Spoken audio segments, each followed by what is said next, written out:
Hello everyone, আজকের এই ভিডিওটাতে দুটি ইম্পর্টেন্ট টপিক নিয়ে কথা বলবো এবং দুটি ইম্পর্টেন্ট টপিকই খুব ইম্পর্টেন্ট আমাদের জানার জন্য। স্পেশালি যে সেকেন্ড টপিকটা নিয়ে কথা বলবো সেটা আমি মনে করি প্রত্যেকটি আমাদের গণতান্ত্রিক দেশের নাগরিককে জানা উচিত, কারণ এই বিষয়টি আসছে অ্যারেস্টের ওপর। যখন কোনো পার্সনকে অ্যারেস্ট করা হয় বা আপনাকে যদি কোনো দিন অ্যারেস্ট করা হয়, তাহলে আপনার কাছে কী লিগ্যাল রাইট থাকবে এবং অ্যারেস্ট হওয়ার পরবর্তী সময় আপনার কী লিগ্যাল রাইট থাকবে।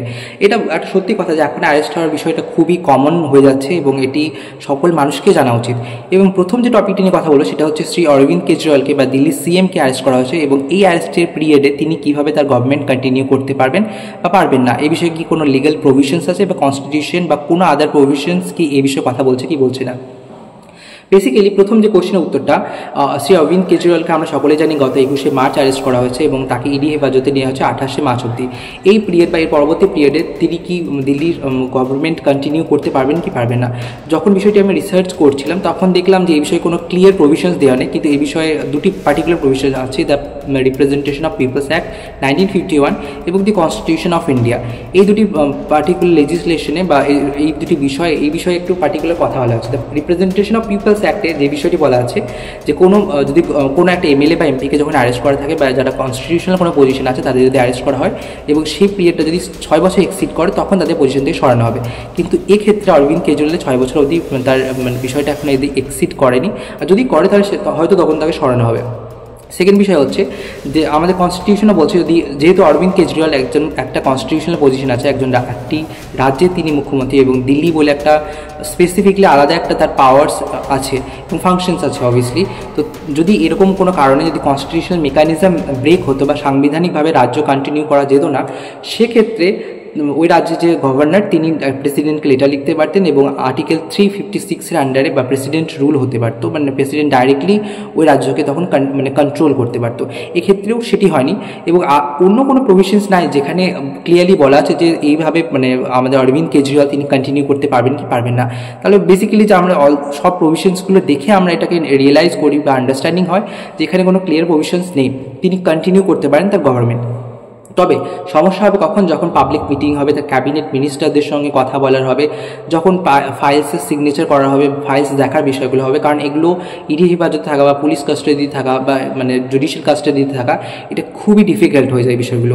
এটাই তখন সবথেকে বড় একটা সমস্যার সম্মুখীন হতে পারেন অরবিন্দ কেজরিওয়াল। সেকেন্ড বিষয় যেটা নিয়ে কথা বলতে যাচ্ছি সে যে প্রত্যেকটি অ্যারেস্টেড পার্সনের কী রাইটস থাকে, কোনো পার্সন যদি অ্যারেস্ট করে বা আপনাকে বা আপনার পরিবারের কাউকে যদি অ্যারেস্ট করে কোনো দিন পুলিশ, তাহলে সেই মুহূর্তে আপনার কী রাইট থাকবে এবং তার পরবর্তী মুহূর্তে আপনার কী রাইট থাকবে।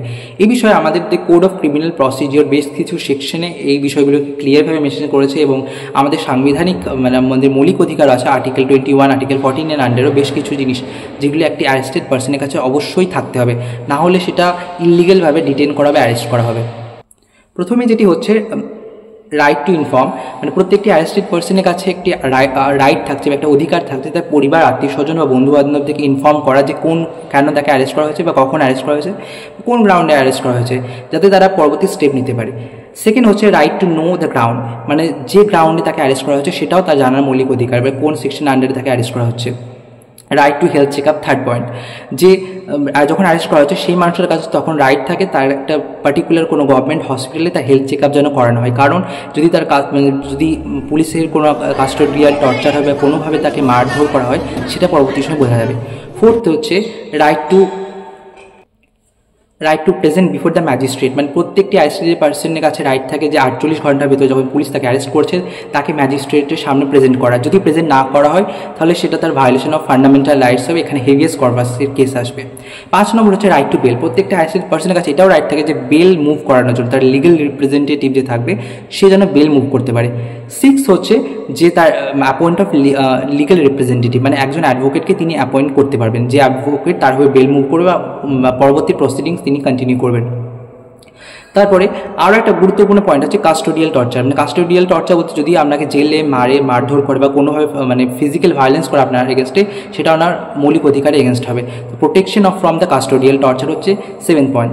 8 পয়েন্ট হচ্ছে রাইট টু রিমেন সাইলেন্ট, যদি পুলিশ আপনাকে কোনো কিছু জিজ্ঞেস করে তখন আপনার কাছে মৌলিক অধিকার আছে আপনি চুপচাপ থাকার, আপনি কোনো ইনফরমেশন যদি পুলিশকে না দিতে চান সেটাও না দিতে পারেন। তবে যদি পুলিশ মনে করে এটা খুবই ইম্পর্টেন্ট জিনিস তবে তখন সে জানতে চায় বা জানতে পারে, বাট এমন কোনো আপনার পার্সোনাল ইনফরমেশন যদি যদি সে জানতে চায় সেটা আপনি না বলতে পারেন।